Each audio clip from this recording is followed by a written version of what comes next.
오늘 이 시간 가짜 뉴스에 선동당하지 말라라는 제목으로 하나님의 말씀을 증거하겠습니다. 사도 바울의 3차 선교 여행 중에 에베소에서 오순절 성령 강림 사건이 일어났습니다. 성령께서 12명 위에 임하셨고 그들을 통해 에베소 도시에 놀라운 부흥이 일어난 것입니다. 에베소에서 주의 복음을 듣는 자들이 아시아 전역으로 흩어져서 복음을 증거하고 교회를 세운 것입니다. 아시아 전역에 부흥의 불길이 타오르고 아시아의 복음화가 이루어진 것입니다. 이 땅의 부흥은 소수가 일으키는 것입니다. 사실 우리는 몇 명 모였느냐에 관심이 많습니다. 우리는 너무나 숫자에 연연하는 경향이 있습니다. 목회자들이 모이면 제일 먼저 뭘 물어볼까요? 교인이 몇 명 모이세요? 날마다 숫자 타령하는 거예요. 그런데 우리가 믿는 하나님은 숫자에 별로 관심이 없으세요. 하나님은 외형에 신경 쓰지 않는다는 거예요. 기도원에 300용사만 있으면 한 나라와 싸워도 승리케 되어진다는 것입니다. 하나님은 믿음 없는 수많은 군중이 필요한 것이 아닙니다.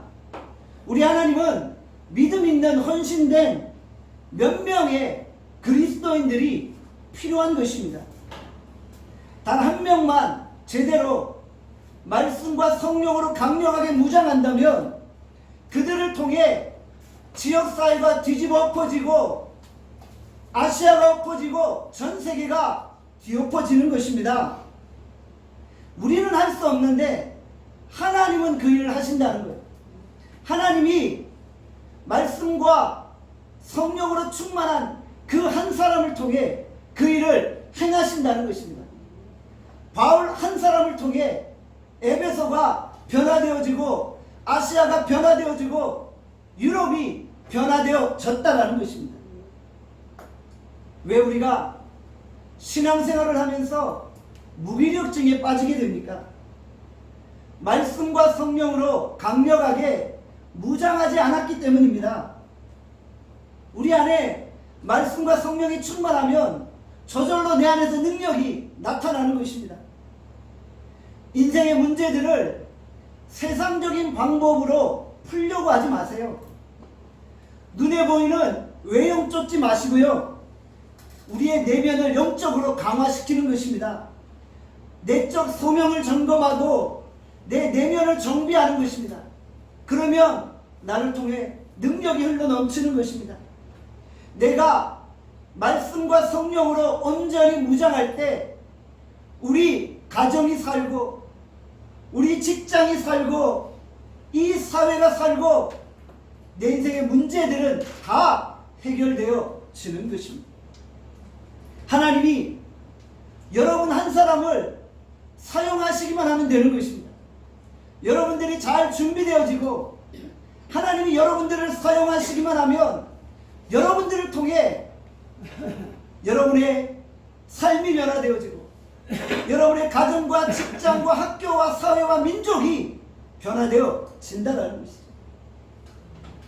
여러분들을 통해 나눔교회가 변화되어지고 나눔교회를 통해 대한민국이 변화되어지고 대한민국을 통해 열방이 주께로 돌아올 수 있기를 바랍니다. 에베소는 우상숭배의 본산지입니다. 그런데 에베소에 정말 상상할 수 없는 일이 벌어진 거예요. 무당, 정쟁이, 마술사들이 주술책들을 다 불태우고 회개하며 주께로 돌아온 거예요. 에베소 안에 어둠의 영들이 점차 물러가게 되고 거룩한 성령의 불길이 타오르고 있는 것입니다.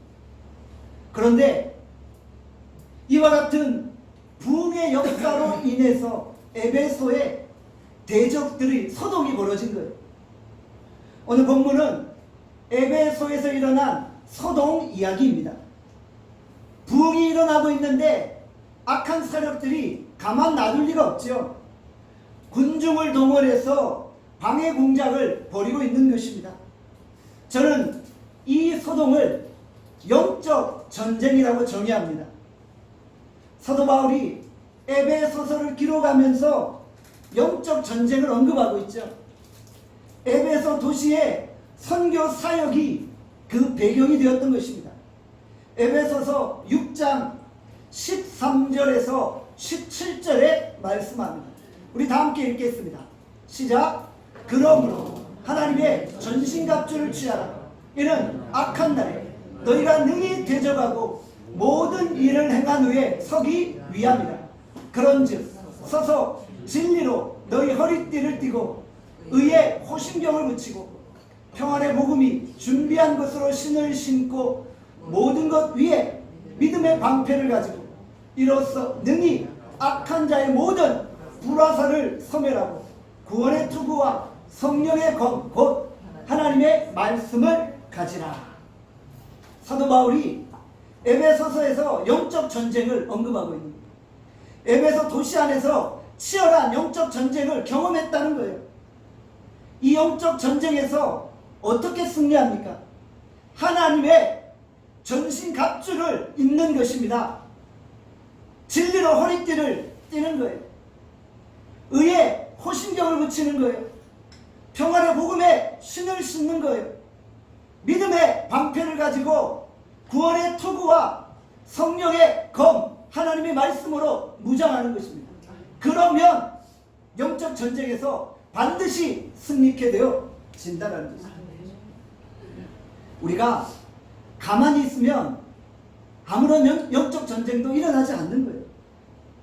영적으로 잠자는 성도들에게 왜 사단이 다가와서 괴롭히겠어요? 그럴 리가 없어요. 잠자는데요. 건들지 않아도 아무 능력을 나타내지 못하는데 우리가 주의 일을 감당하려고 하니까 그때부터 영적 전쟁이 일어나는 거예요. 우리가 열심히 신앙생활을 하니까 주변에서 소동이 일어나는 거예요. 얼마 전 우리 교회에 처음 오신 성도가 계셨어요. 태어나서 교회에 처음 와봤다는 거예요. 그 다음 주에 또 오시겠다고 이야기를 하고 떠나셨어요. 제가 한 주간 동안 기도하면서 새가족 성경 공부를 준비하고 그 영혼을 위해 기도했어요. 그 다음 주에 오셨는데 성경 공부를 하려고 하니까 결혼식이 있어서 빨리 가셔야겠다는 거예요. 다음 주에 오시겠다는 거예요. 은근히 불안한 생각이 드는 거예요. 아, 이 사단이 공격을 하겠구나. 그리고 그 다음 주 오전에 바로 이제 전화를 드렸어요. 그랬더니 아니나 다를까 이런 말을 하는 거예요. 아내에게 아침에 교회를 가겠다고 말을 했더니 당신 미쳤냐고. 지금 교회 가면 코로나 바이러스에 감염되는데 왜 지금 이 시즌에 교회를 가려고 하냐고. 절대 안 된다고. 교회를 가려면 코로나 바이러스 끝나고 가라고. 그렇게 막 강압적으로 이야기를 했다는 거예요. 목사님 그래서 못 가겠다는 거예요. 코로나 바이러스 끝나면 그제야 가겠다는 거예요. 예상대로 사탄이 가만두지 않았던 거예요. 신앙생활은 영적인 전쟁입니다. 믿음 생활 제대로 하려면 주변에서 소동들이 일어나요. 지금까지 영적 전쟁을 한 번도 치르지 않으셨나요? 우리가 뭔가 신앙생활을 잘못했다는 증거입니다. 마귀랑 같은 방향으로 걷고 있는데 마귀가 왜 우리를 괴롭혀요? 마귀가 소동을 일으킬 이유가 없죠. 같은 편인데 우리가 마귀를 대적할 때부터 본색을 드러내고 싸움을 걸어오기 시작하는 것입니다. 영적 전쟁은 실제이고 우리가 매일매일 영적 전쟁의 전쟁터에서 살고 있다는 것입니다. 우리가 경험하는 모든 인생의 상황 속에서 하나님과 악한 세력 가운데 영적 전쟁이 벌어지는 거예요. 우리가 그 싸움을 승리로 이끌어야 한다는 것입니다.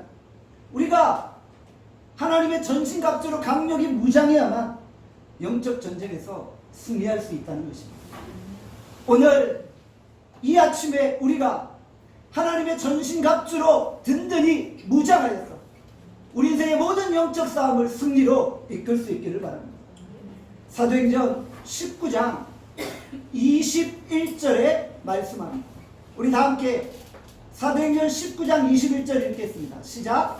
이 일이 있은 후에 바울이 마게도냐와 아가야를 거쳐 예루살렘에 가기로 작정하여 이르되 내가 거기 갔다가 후에 로마도 보아야 하리라 하고. 이 일이 있은 후에 무엇을 의미합니까? 얼마 전에 사도 바울을 통해 에베소에 다양한 부의 역사들이 일어났죠. 이 일이 있은 후에 라는 것입니다. 이제 바울이 3차 전도 여행을 마무리하고 에베소를 떠나야 할 때가 온 것입니다. 바울이 가야 할 최종 목적지는 로마였어요. 바울은 로마로 가기 전에 마게도냐와 아가야에 거쳐서 예루살렘으로 돌아간 거예요. 그리고 로마로 가기로 결정했던 거예요. 바울의 인생의 마지막 종착역인 로마로 가는 거예요. 로마에서 주의 복음을 증거하는 거예요. 당시 로마는 전 세계 중심이잖아요. 전 세계가 로마로 통했잖아요. 이제 로마에 가서 마지막 남은 열정을 다 쏟아 복음의 불꽃을 일으켜야 하는 것입니다. 사도행전 19장 22절에 말씀합니다. 다 함께 읽겠습니다. 시작. 자기를 돕는 사람 중에서 디모데와 에라스도 두 사람을 마게도냐로 보내고 자기는 아시아에 얼마 동안 더 있으리라. 동역자 디모데와 에라스도를 먼저 마게도냐로 보냅니다. 그리고 사도 바울은 바로 마게도냐로 가지 않고 아시아 에베소에 더 머물러 있었던 것입니다. 바울은 현재 2년 동안 에베소에 머물러 있었어요. 아시아에 얼마 더 있겠다고 했는데 에베소에 총 3년 사역을 했잖아요. 그러니까 그 얼마가 거의 1년이 되었던 것입니다. 그만큼 에베소 도시가 전략적으로 중요했다는 거예요. 가려고 하다가 너무나도 전략적으로 중요한 도시였기 때문에 1년이라는 시간을 더 머물렀던 것입니다. 아시아 전역에 사람들이 에베소로 몰려들잖아요. 사도 바울이 그들에게 복음을 전해야 했기 때문에 그곳에 더 머물고 말았던 것입니다. 저는 우리가 사는 서울이 에베소와 비슷하다고 생각합니다. 아시아 전역의 사람들이 서울로 몰려들잖아요. K-POP, BTS, 한류 열풍으로 전 세계가 대한민국을 주목하고 있어요. 하나님이 그렇게 하신 거예요. 전 세계가 대한민국을 주목하게 하신 이유가 있는 거예요. 전 세계가 대한민국으로 몰려와요. 서울로 몰려와요. 한국교회가 일어나서 그들에게 주의 복음을 증거하는 것입니다. 한국교회가 전 세계에 있는 수많은 영혼들에게 부흥의 불길을 일으키는 것입니다. 그럴 때 아시아에 엄청난 파급 효과가 일어나는 거잖아요. 우리 나눔교회가 한국교회 위에 부흥의 불길을 일으키고 나눔교회가 대한민국 안에서 열방을 섬길 수 있기를 바랍니다. 사도행전 19장 23절에 말씀합니다. 23절 읽겠습니다. 시작. 그때쯤 되어 이 도로 말미암아 적지 않은 소동이 있었으니. 에베소에 적지 않은 소동, 아주 큰 폭동이 일어난 거예요. 폭동의 원인이 뭔가요? 바울이 전한 도 때문에, 예수 그리스도의 복음 때문이었어요. 바울의 도를 대적하는 대적자들이 고의로 폭동을 일으킨 것입니다. 그 배후에는 물론 사단의 역사가 있었던 것이죠. 그래서 제가 서두에 에베소의 소동이 영적 전쟁이라고 언급했던 것입니다. 복음의 능력이 에베소 도시를 뒤집어 엎자 사탄이 군중을 동원해 폭동 폭동을 일으키고 있는 것입니다. 어떻게 하든 거대한 부흥의 불길을 막으려고 하고 있는 거예요. 그러나 어느 누구도 이 복음의 전염성, 복음의 파급 효과를 막아낼 수가 없지요. 복음의 영향력은 너무나 강력하다는 거예요. 복음은 전염병과 같습니다. 요즘 여전히 코로나 바이러스 때문에 전 세계가 혼란스럽죠. 인도발 델타 코로나 변이 바이러스가 또 퍼진다고 합니다. 불안해지기 시작했어요. 그런데 우리가 전하는 복음은 인도발 변이 델타 코로나 바이러스보다 더 강력한 전염성이 있는 거예요. 코로나로 인해 지구촌에 소동이 일어나고 있죠. 주의 복음을 통해 지구촌에 소동이 일어나야 되는 거예요. 주의 복음이 전 세계에 퍼져감으로 전 세계의 수많은 영혼들이 주께로 돌아오는 역사가 일어나는 거예요. 복음의 바이러스가 지구촌 전역을 뒤집어 엎어버리는 거예요. 저는 요즘에 코로나 바이러스 때문에 정말 땅바닥에 대굴대굴 굴러다니며 간절히 기도하게 돼요. 언제쯤 우리 나눔교회가 정상화 되겠습니까?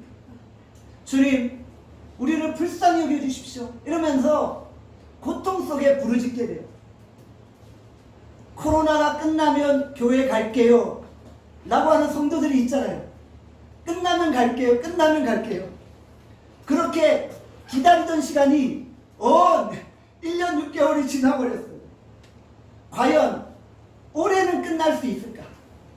인도발 델타 코로나 변이 바이러스가 불어온다고 하는데 내년을 넘기는 건 아닐까? 불안함이 감돌기 시작했어요. 고통 중에 신음하며 기도하고 있는데 성령께서 저에게 한 응답을 주시는 거예요. 코로나 바이러스는 나눔교회의 새로운 기회다. 이런 성령의 음성이 들립니다. 성령께서 포스트 코로나 시대에 뭔가 우리 나눔교회에 놀라운 일을 준비하고 계신 거예요. 여러분들 우리 같이 기도합시다. 성령께서 나눔교회에 크고 놀라운 일을 준비하고 계획하고 계신 거예요. 다 함께 따라합시다. 코로나 바이러스는 우리에게 기회이다. 코로나 바이러스는 우리에게 기회이다. 위기는 기회입니다. 사람들이 다 위기라고 말할 때 우리는 그 위기를 하나님을 의지하고 돌파해내며 기회로 만드는 거예요. 얼마든지 하나님은 이 코로나 바이러스 위기 속에서도 우리 가운데 크고 놀라운 일을 행하실 수 있다는 것입니다. 여러분의 가정과 직장과 사업도 마찬가지입니다. 우리가 충분히 기도로 무장하고 있으면 코로나 사태 이후에 가정의 지경과 직장의 지경과 사업의 지경이 넓혀지는 것입니다. 우리가 자꾸 힘들다고 말만 하지 마시고요. 충분히 기도의 내공을 쌓아놓는 거예요. 이 기간 동안 충분히 기도해 놓는 거예요. 이 코로나 바이러스 시대에 우리가 광야의 시간들을 보내고 있는 거예요. 기도로 잘 준비해 놓으면 이제 그 이후에 하나님이 어떻게 내 인생을 이끌어 가실지 알지 못하는 거예요. 누가 알겠어요? 하나님이 우리 인생에 정말 기가 막힌 기적의 역사들을 일으키실지. 아멘. 하나님은 우리 가운데 크고 놀라운 일을 행하시기를 원하세요. 아멘. 우리가 이 위기를 기회로 만드시는 여러분들 되어지기를 바랍니다. 아멘. 바울의 대적자들이 폭동을 일으켰어요. 어떤 폭동입니까? 사도행전 19장 24절의 말씀합니다. 사도행전 19장 24절입니다. 시작. 즉 더메드리오라는 어떤 은장색이 은으로 아데미의 신상 모형을 만들어 직공들에게 적지 않은 벌이를 하게 하더니. 더메드리오라는 은장색이 나옵니다. 실버스미스, 은 세공업자입니다. 그는 은으로 아데미 신상을 만들어서 관광객들에게 판매했어요. 관광객들에게 기념품을 판매해서 많은 돈을 벌었던 것 같아요. 에베소에는 세계 7대 불가사의 중 하나인 아데미 신전이 있잖아요. 아데미 신전은 지금 그리스 아테네의 파르테논 신전보다 무려 4배나 그 크기가 컸습니다. 당시 에베소에는 매년 5월마다 아데미 신전을 숭상하는 축제가 벌어진 거예요. 아시아 전역의 사람들이 이 축제에 참여하려고 에베소로 몰려들어요. 그들은 25,000명이나 수용할 수 있는 대형 경기장에서 아데미를 숭상하며 축제를 벌이고 있는 거예요. 아데미 여신은 어떤 신입니까? 제우스의 딸 아르테미스죠. 이 신은 가슴이 수십 개나 달려있는 그런 촘칙하고 태폐적인 신이에요. 축제 기간 동안 신전의 사제들은 아데미 여신을 기쁘게 할 목적으로 자극적이고 음란한 행위를 반복하는 거예요.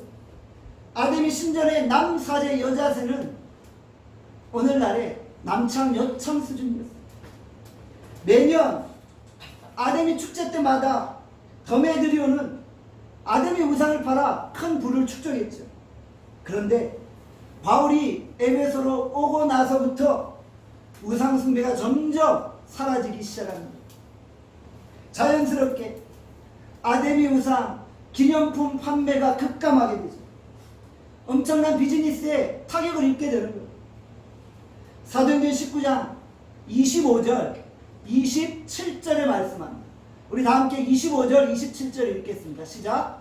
그가 그 직공들과 그러한 영업하는 자들을 모아 이르되 여러분도 알거니와 우리의 풍족한 생활이 이 생업에 있는데 27절입니다.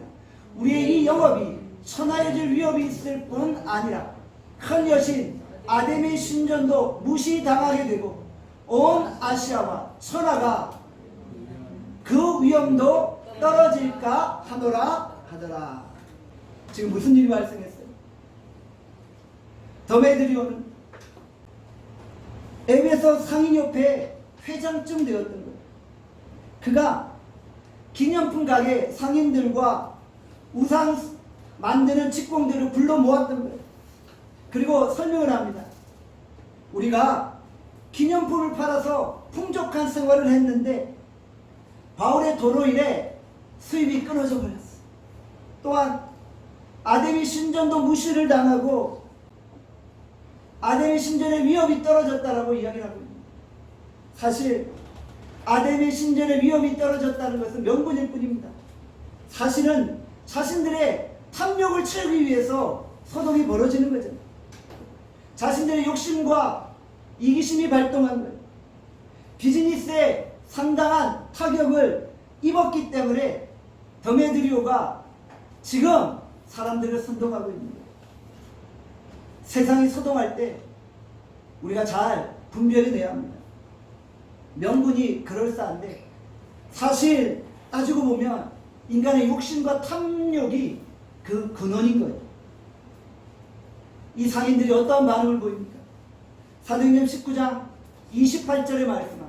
28절 다 함께 읽겠습니다. 시작. 그들이 이 말을 듣고 분노가 가득하여 외쳐 이르되 크다 에베소의 사람을 아데미여 하니. 상인들이 분노가 가득 차서 외칩니다. 크다 에베소 사람의 아데미여. 상인들이 더메드리오의 선동에 놀아나고 있는 거예요. 수많은 군중들이 모여서 2시간 동안이라 크다 아데미 사람의 크다 에베소 사람의 아데미여 라면서 환호성을 지르고 있는 거예요.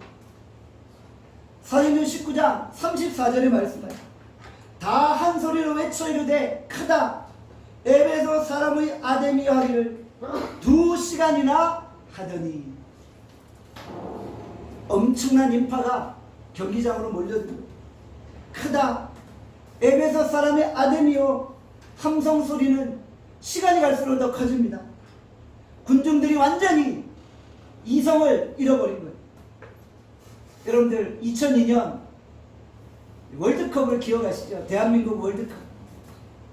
붉은 한마들이 대한민국 짝짝짝짝 하면서 광화문과 시청 광장을 완전히 메워버린 거예요. 그들이 대한민국을 외칠 때 서울시청이 흔들릴 정도였어요.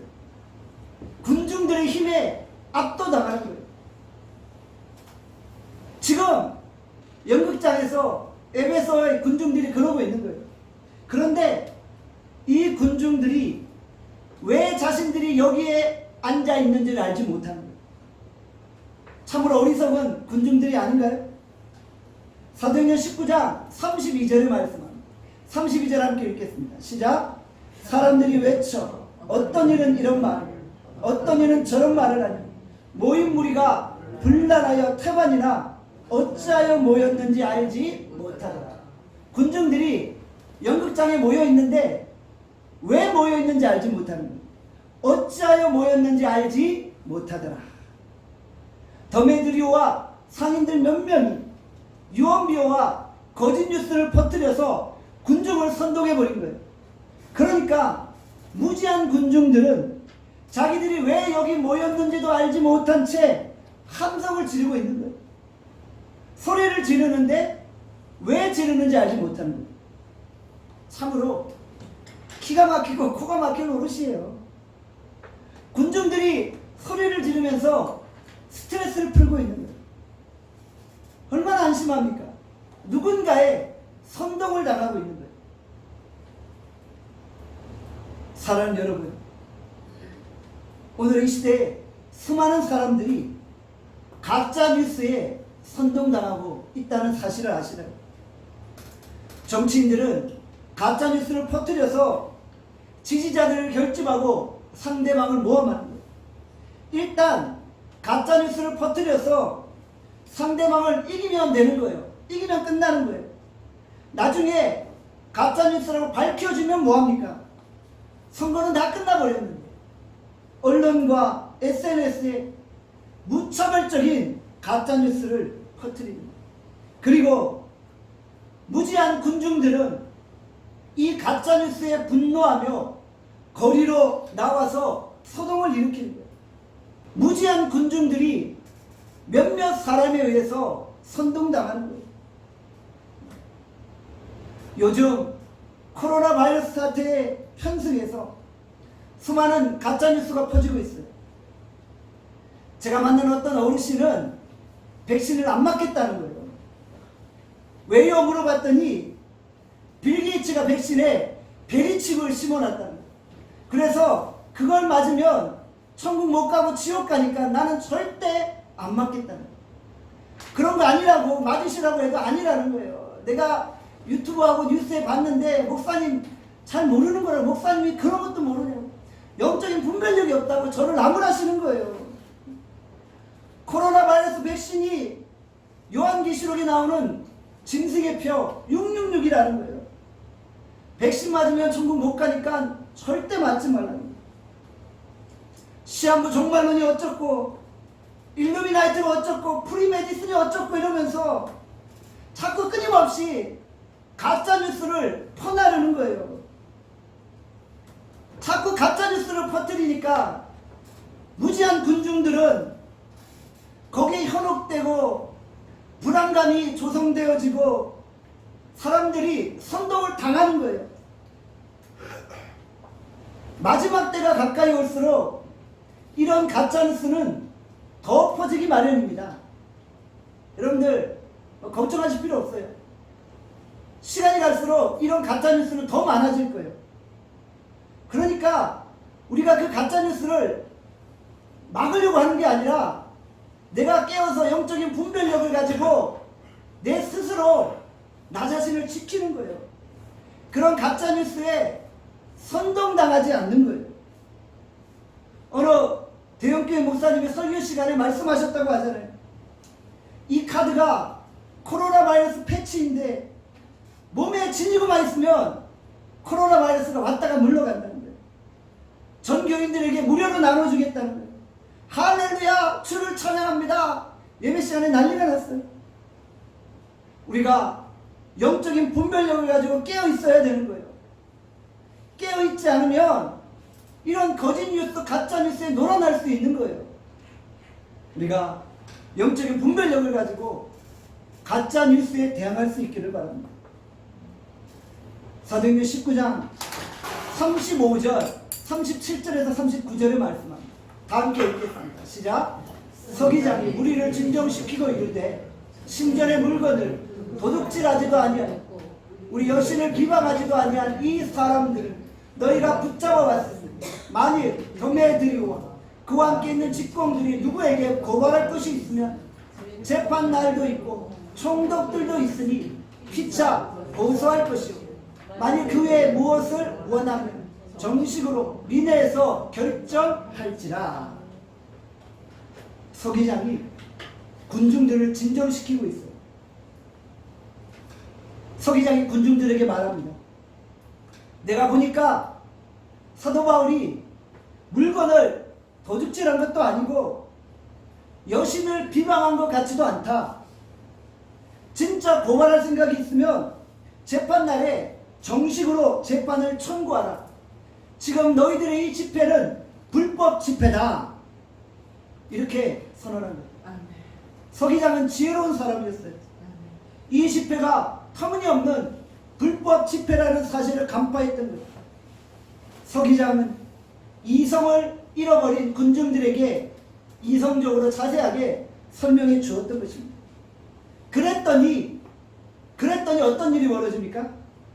사도행전 19장 41절에 보니까 이에 그 모임을 흩어지게 하니라. 자신들이 불법 집회에 참여한 거예요. 자칫하면 불법 집회 주모자로 처벌을 받을 수 있어요. 그러니까 조금 전까지 함성을 지르던 군중들이 순식간에 싹 흩어져 버립니다. 이렇게 소동이 끝나버렸어요. 너무나도 황당하고 허무하지 않나요? 그렇게 막 환호성을 지르던 군중들이 순식간에 사라져 버린 거예요. 이것이 무지한 군중들의 본성입니다. 우리는 다수가 소동을 일으킬 때 두려워할 필요가 없어요. 온라인에 안티 기독교인들이 기독교인들을 향해 무차별 댓글 세례를 퍼붓습니다. 다수의 군중들이 때를 지어서 기독교를 공격해요. 그러나 우리는 그 군중들을 두려워할 필요가 없어요. 우리가 진리 안에 서 있기만 한다면 그들의 공격이 무엇이 두렵겠어요? 안티 기독교인들 1000만 명이 우리를 둘러 진쳐도 눈꺼풀 하나 까딱하지 않습니다. 그런 사람들 한 트럭을 몰고 와도 두렵지 않아요. 물론 우리가 그들이 말하는 것들을 이성적으로 잘 분별해 볼 필요는 있어요. 우리들을 돌아볼 필요는 있어요. 그러나 그들의 공격이 우리가 믿는 예수 그리스도의 복음에 관한 것이라면, 그들의 공격이 우리가 결코 타협할 수 없는 진리에 관한 것이라면 우리는 단호하게 맞서는 거예요. 그들이 어떤 공격을 해와도 우리가 전혀 타협하지 않는 것입니다. 사랑하는 여러분, 이 시대는 영적으로 혼란한 시대입니다. 우리가 하나님의 말씀의 기준을 가지고 영적인 분별력을 가져야 합니다. 가짜 뉴스에 선동되지 말아야 합니다. 우리가 진리 위에 굳건히 서고 말씀 위에 든든히 서서 이 시대를 이끌어갈 수 있기를 간절히 소원합니다. 기도하겠습니다. 오늘 시간 우리 다 함께 주의 말씀을 생각하며 우리 기도합시다. 저희 에베소에 놀라운 붕의 물길이 일어나고